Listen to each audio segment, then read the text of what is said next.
Hey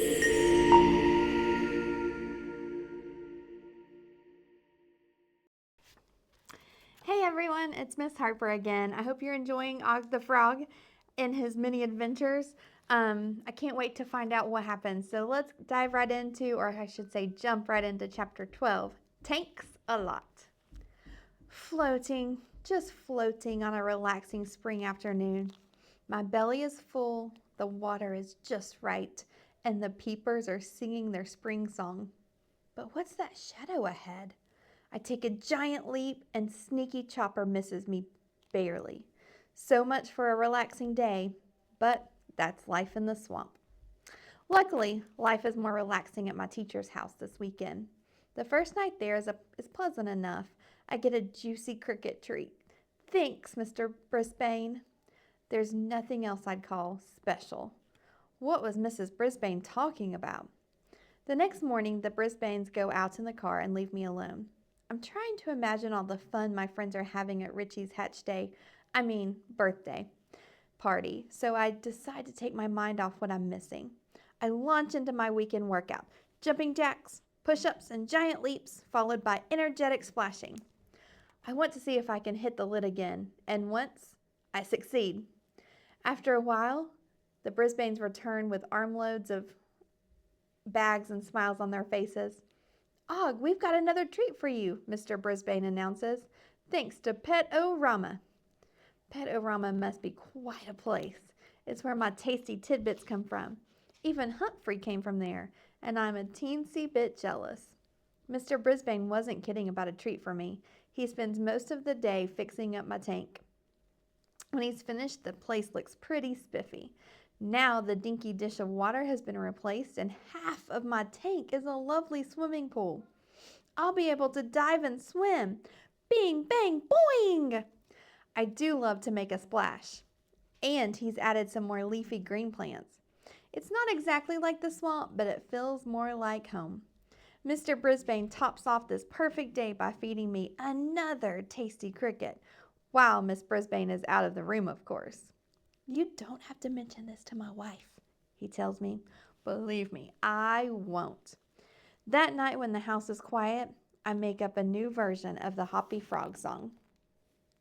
I sing a Hoppy Frog song, I sing my song out loud. I have a brand new home now and I'm feeling proud. It's fun to dive and swim around, I love my new plants too. And to my friends the Brisbanes, I really do thank you. And when I'm feeling a little tired and ready to doze off, I think that Mr. and Mrs. Brisbane wouldn't go to so much trouble if they were really planning to send me to Piney Woods. Would they? I'm pretty excited about returning to room 26 on Monday. I hope that my neighbor Humphrey will notice the changes in my tank. He doesn't, at first, and neither do any of the other big tads. They're too busy chattering away about the party like a crowd of cackling crows. From what I hear, somehow Humphrey ended up being pulled out of the magician's hat. I wish I could ask the little guy how that happened. I notice other things too, like the fact that Heidi and Gail are best friends again. From the way they act, it's hard to believe they ever called each other names or stuck their tongues out at each other. Thanks for sticking up for me, Heidi says. I couldn't let that bully treat you that way, Gail answers. After all, you're my friend. I don't know who that bully was. Could it have been George? I guess Granny Greenleaf was right about problems having a way of working themselves out. Heidi and Gail are truly gold friends. The fact that they've made up is more magical than pulling a hamster out of a hat. Then my neighbor notices the changes in my tank and lets out a series of excited squeaks. The big tads notice too. Whoa, Augie the Frog, that's some snazzy swimming pool you've got there, AJ says as he leans down to inspect my tank. The other students gather around. Now he can dive and swim, Saya says softly. He could be in the Olympics. Or the Frog Olympics, Kirk adds. And his tank seems more swampy with all those new plants, Miranda says. I think you need some furniture, Richie suggests, like a bed and a couch. Gail giggles. And a TV. How about a fireplace? AJ hollers. The bed and the TV sound nice. The fireplace? No, thank you. Later, when the students leave room 26 for home, Humphrey doesn't waste any time in flinging open the door to his cage and scampering over to take a closer peek at my tank. Watch this! I stand on my tippy toes on my rock and then leap into the swimming area with a giant splashy dive. It's a dive any frog would be proud of. But is Humphrey impressed? No way. The little guy panics and rushes back to his cage. Oops, I forgot that hamsters shouldn't get wet. I'll try not to splash him in the future. I don't want to upset him. When Aldo comes in to clean, he has 2 surprises for me. One is a treat, a mealworm. Thanks, Aldo. He also notices my new and improved tank right away and thinks it's awesome. A frog like you deserves a swimming pool, he says. Now you can dive and leap as much as you want. Boing, boing, I agree. The second surprise is that he tells me he has applied to college and was accepted. That's what the piece of paper was all about, and he turned it in. Humphrey here found out at the party, but I wanted you to know too, Og, he says. Way to go, I tell him, bouncing up and down on my rock. It's a hoppy celebration, something like a hatch day. I feel very contented for most of the week. I'm almost glad there are no more surprises. I can just think, float, doze, be. But on Thursday afternoon, suddenly Heidi shouts, Look, out the window! I hop up and down on the rock so I can get a good view. Curtains of fluffy white flakes are falling from the sky, and the ground is already getting white as well. It's snowing! Some of the students shout. I've seen a few white puffs fall from the sky before, but nothing like this. When it's cold enough for the white stuff, it's time for me to take a long nap. Boy, I've never seen it snow so hard in all my whole life, Richie says. Neither have I. I've never appreciated the quiet beauty of snow piling up.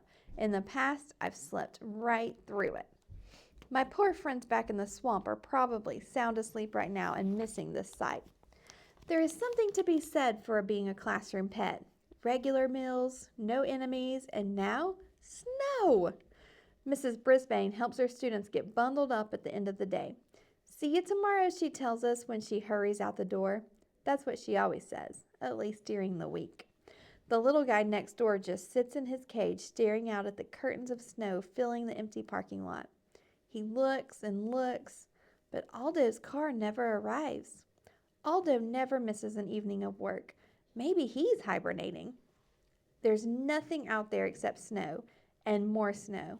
Very, very cold snow. All that cold snow makes me feel very, very sleepy. It snows a lot more all night, and the next day, no one shows up for class, not even Mrs. Brisbane. My little neighbor must have realized that nobody is coming to school because he flings open the door of his cage and stares out the window for a long time. I sleep quite a bit, but when the bell rings for recess or lunch, I wake up. With no big tads making noise, I quickly drop back to sleep. In the afternoon, I sleep more deeply, dreaming of the time that Jumpin' Jack and I played a game of leapfrog, hopping over each other, and Jack landed nose to nose with a hungry-looking raccoon. I've never seen a frog leap backwards so far and so fast. Scritch, scritch, scritch. No animal in the swamp goes scritch. I'm awake now, and the sound is Humphrey writing in his notebook. It's not a bad sound, and I nod off again. It's as chilly as a water moccasin's heart. I'm aware of some sounds. The last bell of the day, Humphrey spinning on his wheel, but mostly I doze. Sometime during the night, a loud machine goes back and forth outside. Whirling orange light streams through the window. The only other sound I hear all night is Humphrey squeaking right outside my tank. I wake up just enough to say goodnight. Humphrey gives up and goes back to his cage. Room 26 is quieter than a water snake, silently slithering through the dark water.